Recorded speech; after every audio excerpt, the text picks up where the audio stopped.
For more, tune into Shenmue Dojo's Shenmue Lore Investigation streams.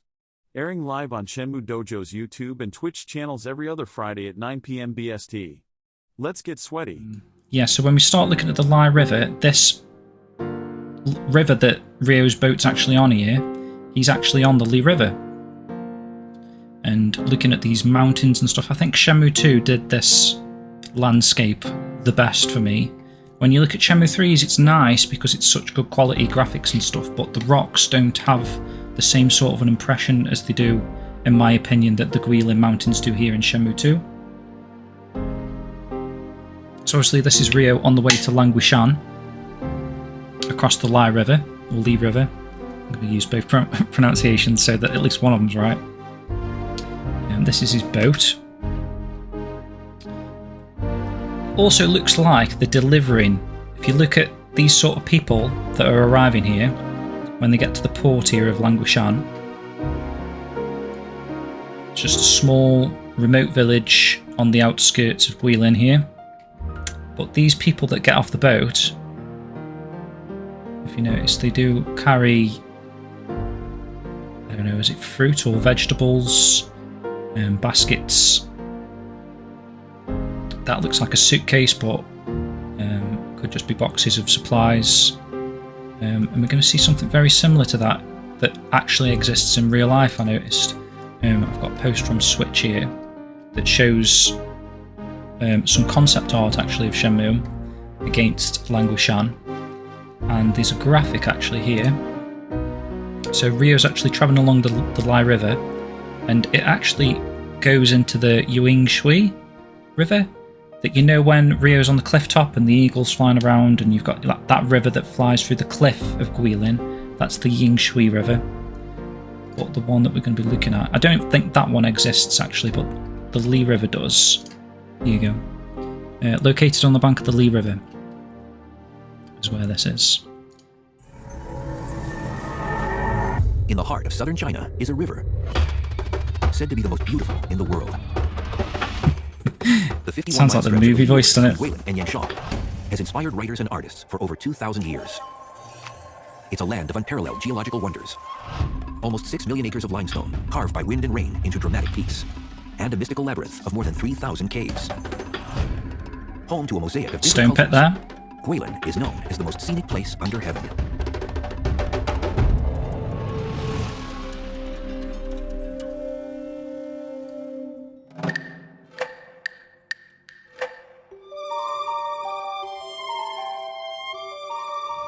See, this is what I was on about, these mountaintops. Guilin is often called just resemble Shenmue 2's art. So well. For centuries, artists traveling down the Li River have been inspired by the region's breathtaking scenery. A picture of the river's iconic peaks even adorns China's 20 yuan banknote.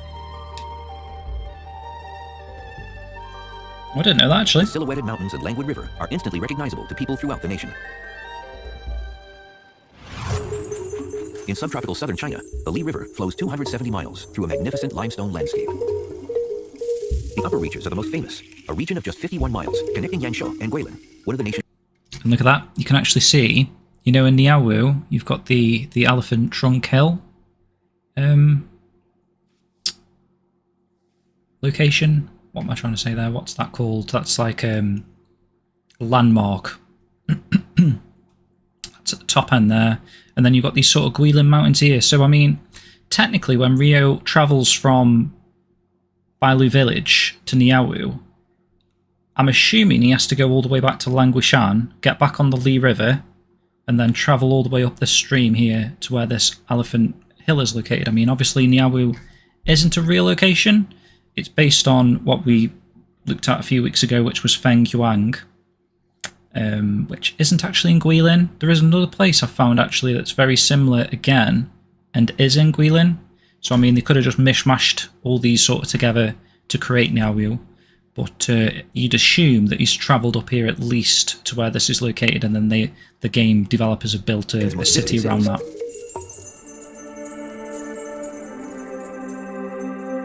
Shrouded in mist and surrounded by scores of surreal towering mountains, a journey down the Li River begins at Guilin. Love to go here.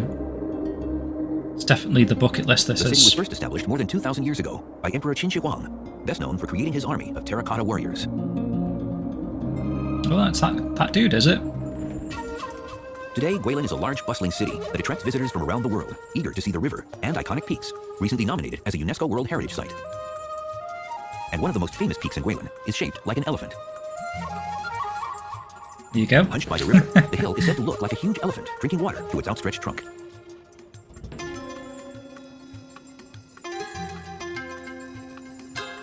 A symbol of Guilin, Elephant Trunk Hill is said to have been created by the Jade Emperor, the ruler of heaven. The ruler of According to heaven. legend, the Jade Emperor loved a celestial elephant, until one day, a mighty pachyderm came down from heaven to help the people of Guilin during a time of famine. When the elephant ignored the furious emperor's demands to return home, a terrible battle began. After days of intense fighting, the elephant went to the river for a drink. Just as it stretched out its trunk, the vengeful emperor leapt onto its back and thrust down his sword, piercing the elephant's heart. At this, the elephant was transformed to stone and remains standing by the Li River today. People have been admiring Elephant Trunk Hill for centuries. Between the trunk and There you go, front guys. edge So of that's the hill like- is a cave, and on its walls are 64 inscriptions praising the beauty of the hills and waters. Some of the words date back to the Tang Dynasty and are 1,400 years old. Elephant Trunk Hill may be That's the a most famous literal limestone peak in elephant. Guilin, but there are more than 150 other iconic mountains in the region. And the best way to see them is by It boat. died and got turned to stone. So this looks like Rio's boat that he arrives Traditionally, flat-bottomed boats called sampans travel down the Li River, transporting goods Langushan on, between Guilin right? and Yangshuo.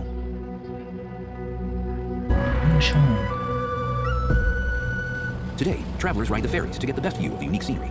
And in Guilin, you need to look straight up. There you go. Precipitous peaks line Just the like these banks, double-decker rising dramatically from the boats. flat river basin. See, this Some is of the like the limestone Shenmue 2 summits intro, soar more isn't than it? 650 feet high. The iconic peaks along the Li River are part of a much larger limestone region called the South China Karst. Extending over more than 200,000 cool. square miles, parts of the South China Karst became World Heritage Sites in 2007, recognizing some of the finest examples of karst topography on the planet.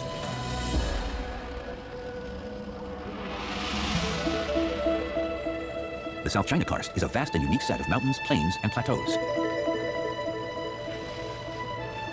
The rocks not only have a superb aesthetic value, but also help scientists understand the evolution of the planet. The ethereal karst landscape has inspired an abundance of myths over Guilin's 2,000-year history. According to one legend, the mountains were once stones, carried from central China by conscripted laborers to fill up the South China Sea. The laborers only got as far as Guilin, and the stones have remained here ever since.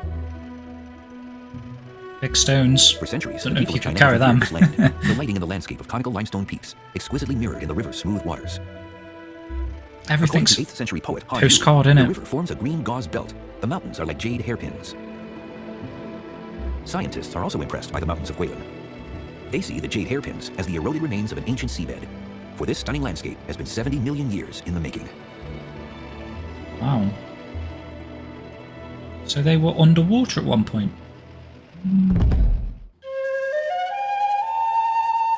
Possible, I guess. The iconic landscape of Guilin has been carved from a vast slab of limestone, twice the size of Colorado, covering much of southern China. The mountains surrounding the Li I River didn't were realize it was created that by a big unique either. combination of geological events that began 300 million years ago. This land was once at the bottom of an ancient sea. Over time, sediments containing the fossilized shells of countless tiny marine animals and plants formed a massive layer of limestone rock.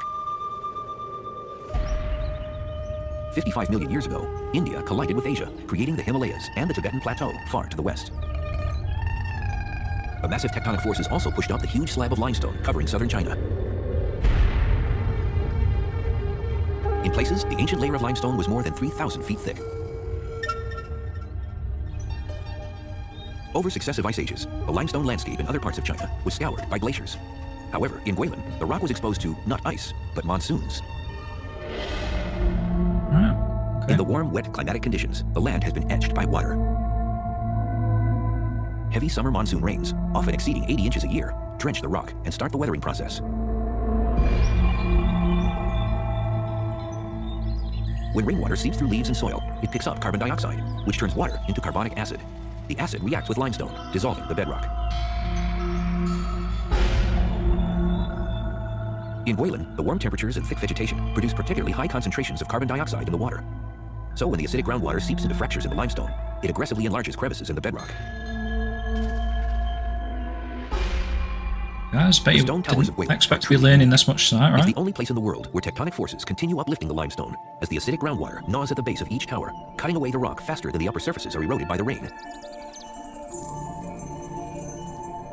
It's estimated that Guilin's iconic landscape has been carved over the last 20 million years. The original slab of uplifted limestone, some 3,000 feet thick, has been slowly eroded at a rate of about 4 inches every millennium. The remaining towers Type of rock of wildlife come in they an infinite get. variety of shapes and sizes. The locals have given names to an assortment of strange sculpted mountains lining the Li River. There are peaks called Yearning for Husband Rock, Frog Crossing the River, and Rooster Fighting Hill. Rooster fighting? Rooster But steps, I equally was thinking spectacular of that, sculptures actually. can be found beneath the mountains. In Guilin, the acidic groundwater dissolves rocks underground, creating more than 3,000 extraordinary caves. See, this is cool. So it's like, Towering 200 feet there above is the Li definitely, River, Fubo Hill provides a panoramic view of the city of Guilin. definitely Nestled caves. among its iconic mountains, the immense limestone peaks appear solid, but they're actually riddled with holes. Caves are etched into the sides of the towers, formed by tributaries of the Li River when the water flowed at much higher levels than today. The same process of dissolving limestone that created the peaks also works underground. It's estimated there are over 3,000 caves in the Guilin region, and one of the most famous is found at the foot of Fubo Hill. According to legend, a man entering the cave found it was illuminated by a magnificent glowing pearl. The man took the pearl, unaware it belonged to a dragon king, who flew into a terrible rage. The man's neighbors advised him to return the pearl at once, and dreading the dragon's revenge, the man went back into the cave. Nobody ever saw the man or the dragon again, but the legend lives on in the name, Pearl Returning Cave.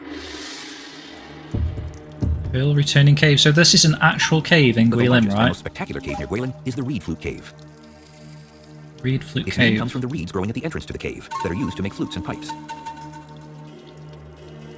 And Shenhua's father does have a little pipe made of... According to legend, Was it- a magician once it lived in was the a cave who reed. spent thousands of years carving the limestone stalactites into sculptures of animals.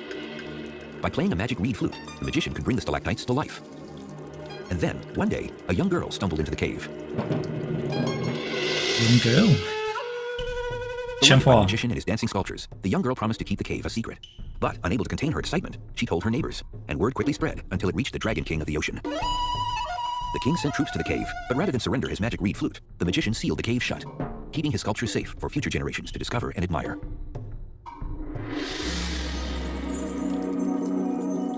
A few Shenmue themes there, I suppose. With the mirror sculpture. Features, including pines in the snow, rosy dawn on the Lion Hill, Dragon Pagoda, Hill of Flowers and Fruits, and the skyscraping twins. You actually see that kind of colour in Shenmue The cave was 2's formed stone more than pit as 500,000 well. years ago, when a corrosive trickle of rainwater seeped through Lights. tiny pores and cavities in the limestone, eating away at the rock. Cavities became cracks, allowing more water to enter and erode more rock. Eventually, an underground river flowed more than 750 feet through enormous underground chambers.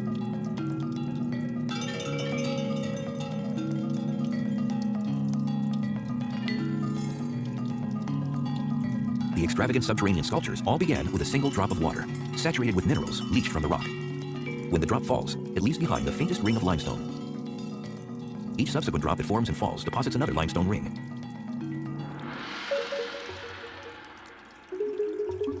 Eventually, these rings form a very narrow hollow tube, commonly known as a soda straw. If the straw is plugged by debris, water begins flowing over the outside, depositing more limestone and building a cone-shaped stalactite. Bit of Phantom Riverstone there. The same water drops that fall from the tip of a stalactite deposit more limestone on the floor below, eventually resulting in a rounded stalagmite. Given enough time, these formations can meet and fuse to create columns. Some of the earliest visitors to the Reed Flute Cave arrived more than 1,100 years ago in the Tang Dynasty. Poets left more than 170 eloquent tributes carved into the walls. But over the centuries, many people forgot about the vast complex buried beneath Guilin. The reeds growing at the entrance made the cave hard to find, so it became an ideal hideout, providing a sanctuary for the locals as recently as World War II. Some chambers cover an area of 160,000 square feet with a 50-foot ceiling, so there was enough room to set up hospitals, printing plants, a newspaper, and even a theatrical company. The Reed Flute Cave was only open to the public in 1962. Called the Palace of Natural Arts, the cave's fame quickly spread around the nation. But Guilin is famous for more than just its outstanding limestone landscapes.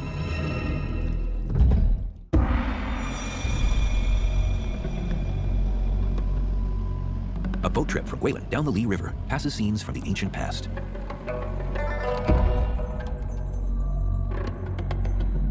For 1,300 years, people have fished the river using a most remarkable technique. Instead of using nets, lures, or lines, these fishermen use cormorants. Cormorant fishermen's. Such a good video this is, by the way. A small noose around their neck, preventing them from swallowing large fish. When they return to the raft, the fisherman retrieves the fish, rewarding the bird with every 7 fish caught. That's how they do it then. Okay. When not fishing, the domesticated cormorants are treated like members of the family. Birds and humans even dine together. So they wrap a thing around the beak so that they can only catch the fish, they can't eat it. There are other unusual domesticated animals also working along the Li River.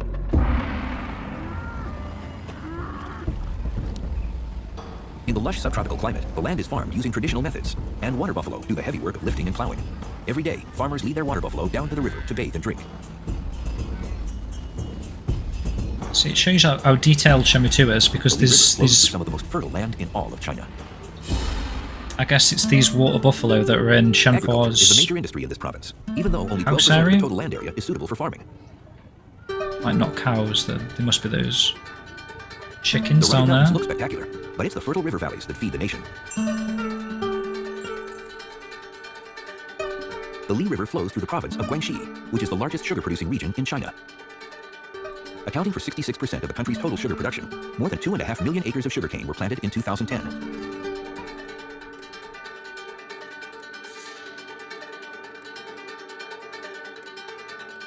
More than 7 million tons of sugar are produced in Guangxi, enough to satisfy the domestic demand for all of China.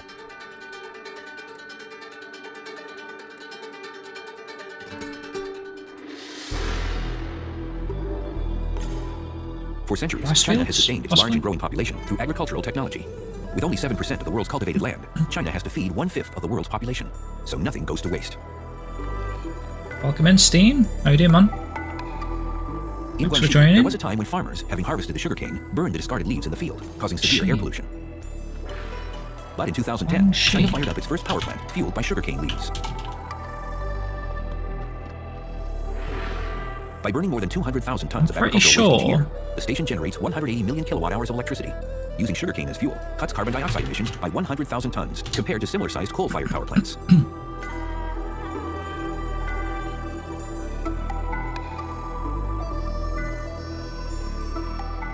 Sugarcane grows best. Okay, so Niawu is in But as more than 70% of Shuangxi. Guangxi province's hilly terrain, people found a way to grow a different crop on land once fit for only a few nimble goats.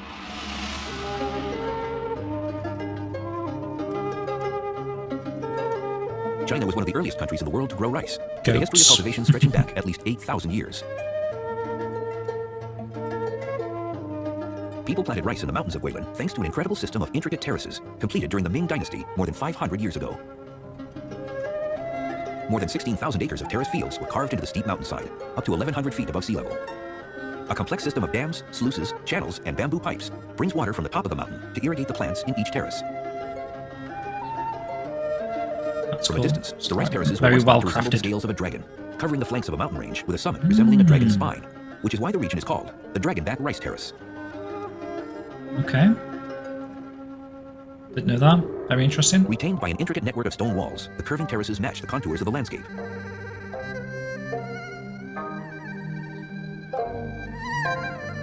In an ancient example of soil conservation, the terraces prevent the runoff of nutrients and the channels are flooded with water. And this is kind of what you see as you're walking down from Shenmue's house in Shenmue 3. Only 2 or 3 It's plants, rice but fields. spread across a vast area of the mountainside, the region still produces more than enough rice to support the local people.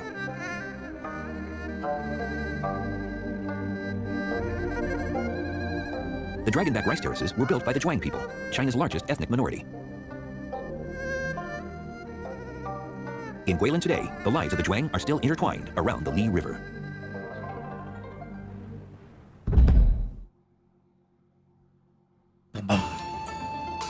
I don't know. In Guilin, the fertile land on either side of the Li River is home to 13 different ethnic groups. The largest ethnic minority are the Zhuang people, famous throughout China for their art, culture, and singing.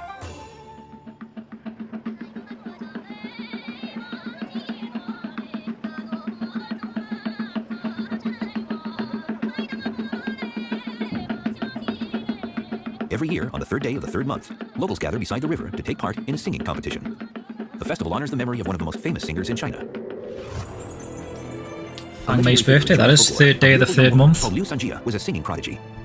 Said to have the voice of a lark, she used her gift for lyrics to sing about social injustices. This upset a local gangster who wanted her as his concubine. When the gangster and his ruffians tried to take her by force, villagers rushed to protect her.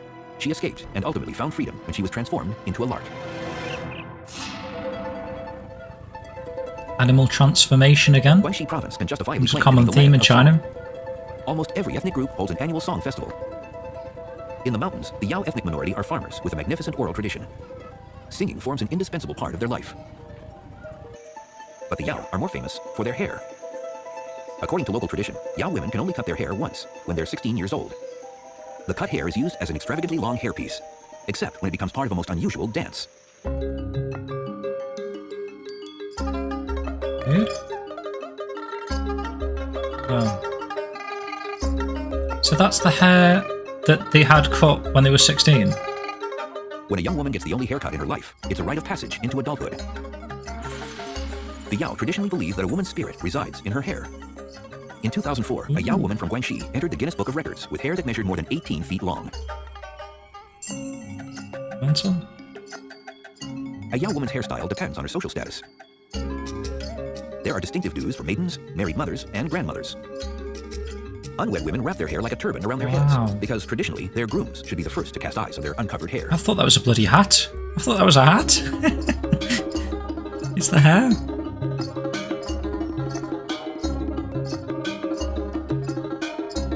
It's amazing. The Yao may be famous for their remarkable hair, but it was the songs of another ethnic group that achieved UNESCO World Heritage status. She's just combed her hair and left the comb inside it. The Dong minority are internationally renowned for their polyphonic choir singing. In 2009, in an attempt to preserve the unique tradition, UNESCO enlisted the great songs of the Dong as part of the World Intangible Heritage Program.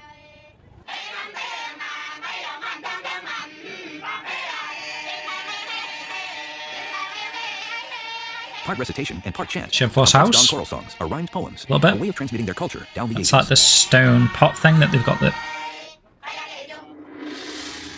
In Guilin, all the diverse ethnic groups living along the Li River share a deep respect for nature. This is a landscape that inspires reverence.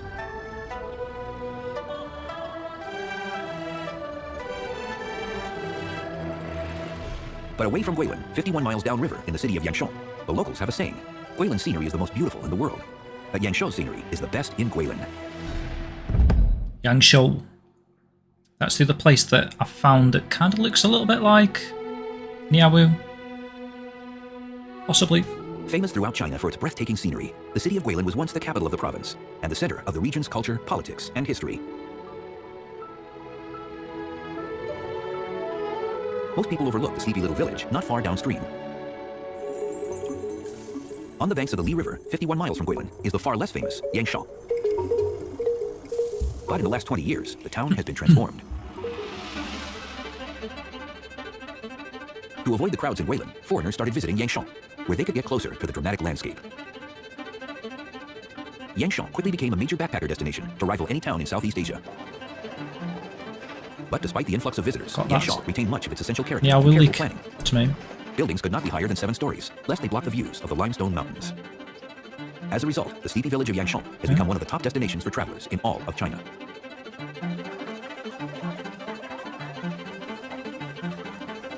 Yangshuo is now an exotic blend of cultures, where East meets West, and has gained a reputation as being a tiny global village in southern China.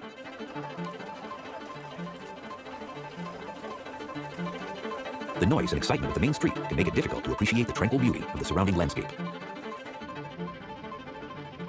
Must be so amazing to have that beauty around you, though, all the time. Even the Li River can be chaotic, as ferries jostle for position at the Yangshuo docks. You probably take it for granted, like, but So many visitors arriving in Yangshuo decide to head into the countryside to explore the remarkable landscape, either by hiking, cycling, or rock climbing. and see, this is what I was saying a little bit earlier. See how they've got the they've actually got this sort of wooden plank thing that connects the boat to the land. This could like quite easily be Langwishan, The Li River on traditional bamboo rafts. and then people arriving and carrying sacks and stuff off the boats. Made from curving 12-foot-long Very bamboo much poles, be obviously the the rafts are inspiration for what they were going surprisingly for there. Look at these rafts of bamboo as well. But this is not adventurous whitewater rafting. The chairs are comfortable, and the river is gentle and shallow. This is literally what using 15-foot bamboo poles. the cormorant fishermen use in Shenmue 3.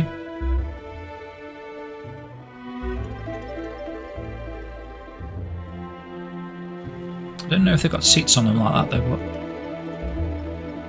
Out on the think. river, motorized boats are forbidden, so the only sounds come from the locals going about their daily routines, surrounded by the spectacular limestone peaks.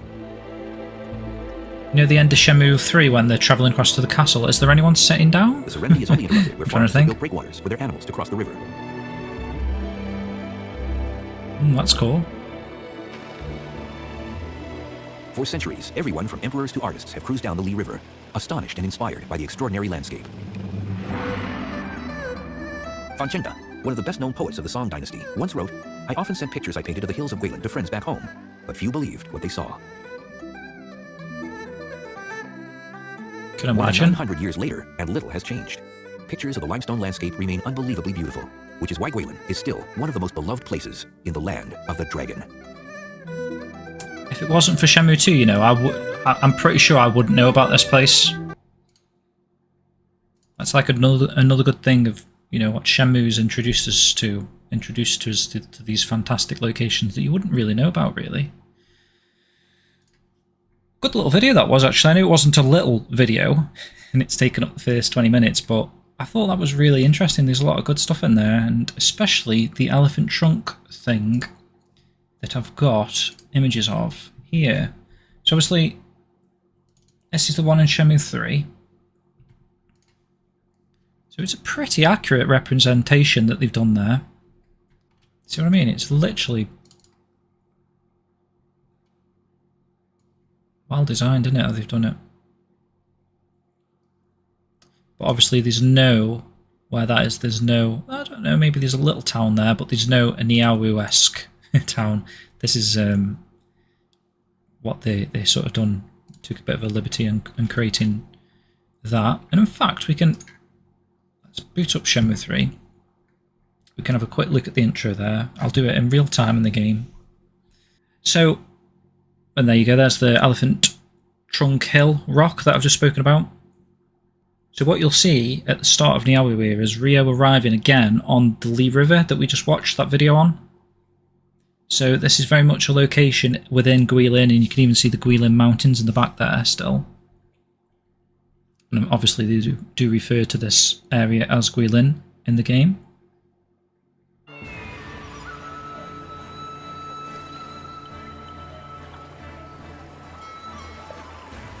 Epic music.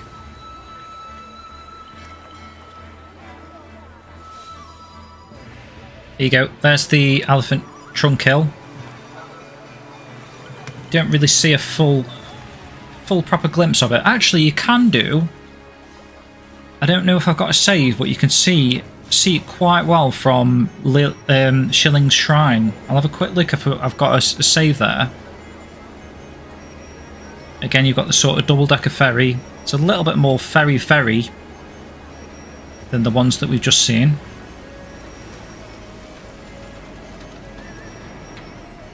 So again, you've got that sort of wooden plank thing that they use to join the boat to the dock. The mountains actually there did look quite nice.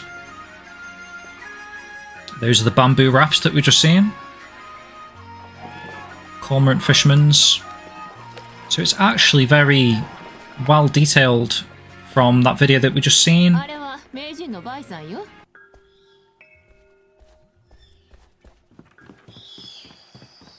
You can see it around here as well, actually. In fact, I think there's a fishing. Is there a fishing thing here? There. There's actually a fishing spot here. And you can fish in this little pool here where this Elephant Trunk Hill is. Which is really cool. So yeah. For more, tune into Shenmue Dojo's Shenmue Lore Investigation streams. Airing live on Shenmue Dojo's YouTube and Twitch channels every other Friday at 9 p.m. BST. Let's get sweaty.